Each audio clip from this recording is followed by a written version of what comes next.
तो नज़्मा ताज़ी रात खां आजो तज़ाद भुख महल ऐं पेट भरजण खां पोइ भुख महल ऐं पेट भरजण खां पोइ हिकु इंसान जा हिकु ॾींहं में ॿ मज़हब थी सघनि था।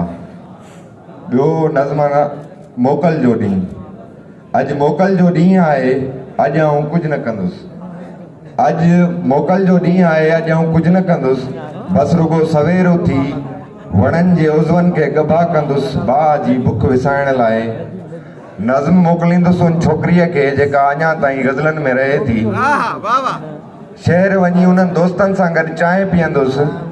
शहर वञी उन्हनि दोस्तनि सां गॾु चांहि पीअंदुसि जंहिंजा लाश माण्हुनि खां दफ़नाइण विसरी विया आहिनि। मोट ते घर पहुतुसि त वक़्तु कढी अॼु उहे सभु किताब ॻोल्हे ॻोल्हे साड़ींदुसि जेके कलम ते कंडुम चाढ़े लिखिया विया। जाड़ा नज़्म आहिनि। जॾहिं शाइर जाॻंदा आहिनि सूंहं खे नयूं तशरीहूं मिलंदियूं आहिनि। लफ़्ज़ तशबीहनि में कतब थी थानी क़ैब महसूसु कंदा आहिनि। गुल पंहिंजी मौजूदगीअ ते फ़ख़्रु महसूसु कंदा आहिनि। इश्क सरकशीअ जो हार पंहिंजी गिचीअ में पाईंदो आहे।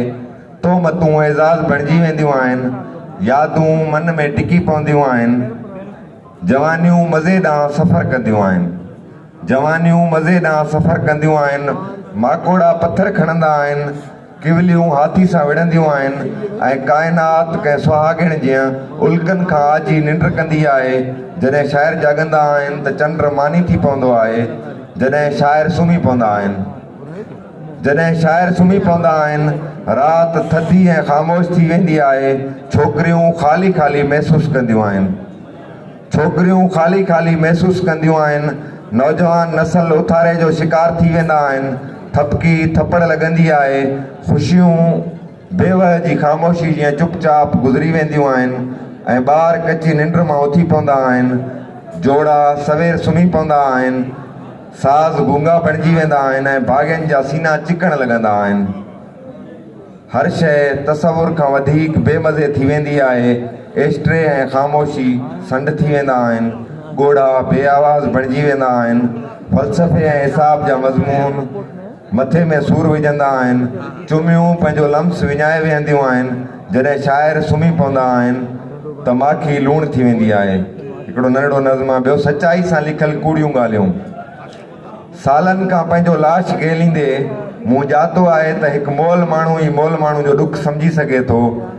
ट्रेनूं कॾहिं बि वक़्त खां अॻे न आहिनि ईंदियूं।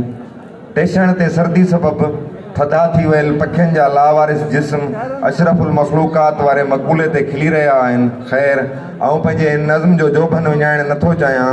उन करे मां छोकिरियुनि बाबति लिखणु पसंदि कंदुसि त ड्रामा ॾिसंदड़ छोकिरियूं फिल्म ॾिसंदड़ छोकिरियुनि जी भेट में हसास थींदियूं आहिनि।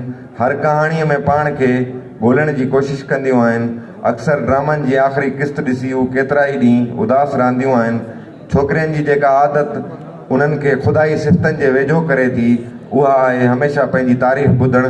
पर जेकॾहिं औरतूं वॾा ख़्वाब ॾिसणु शुरू कनि त सदियुनि जो पंधु सालनि में निबिरी सघे थो। महिरबानी।